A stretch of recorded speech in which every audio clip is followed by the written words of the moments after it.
Antes que seu nome se tornasse lenda, antes que reis temessem sua sombra e exércitos sussurrassem sua força, Sansão era apenas uma promessa, uma criança anunciada em tempos de opressão, quando Israel respirava medo e os filisteus governavam como se a noite nunca fosse acabar. Sua mãe, antes estéril, recebeu uma mensagem que mudaria sua casa e o destino de uma nação. O menino não seria comum. Ele seria separado desde o ventre, marcado por um voto sagrado, carregando sobre a cabeça o sinal de uma aliança invisível. Seu cabelo não era magia, era memória, era pacto, era obediência. Mas todo dom carrega um peso. E toda força que não se curva diante do propósito começa, lentamente, a se transformar em armadilha. Sansão cresceu como tempestade. Suas mãos venciam feras, seus passos estremeciam inimigos, e sua presença rasgava o orgulho dos filisteus.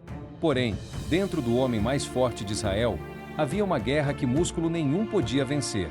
Ele derrotava leões, mas não dominava seus desejos. Rompia cordas, mas se prendia às próprias paixões. Derrubava adversários, mas tropeçava no silêncio do próprio coração. E assim, cena após cena, escolha após escolha, Sansão se aproximava do abismo acreditando que ainda controlava a queda. Então veio Dalila, não como uma espada erguida no campo de batalha, mas como uma pergunta repetida no escuro. O inimigo descobriu que não precisava vencer Sansão com ferro. Bastava cansá-lo com afeto falso, cercá-lo com palavras doces e esperar que o segredo mais sagrado escapasse dos seus lábios. Naquela noite, o sono de Sansão foi mais perigoso que qualquer guerra. Enquanto ele repousava, seu voto era cortado em silêncio.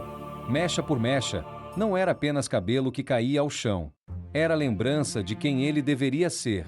Quando acordou, tentou levantar como antes. Tentou reagir como antes.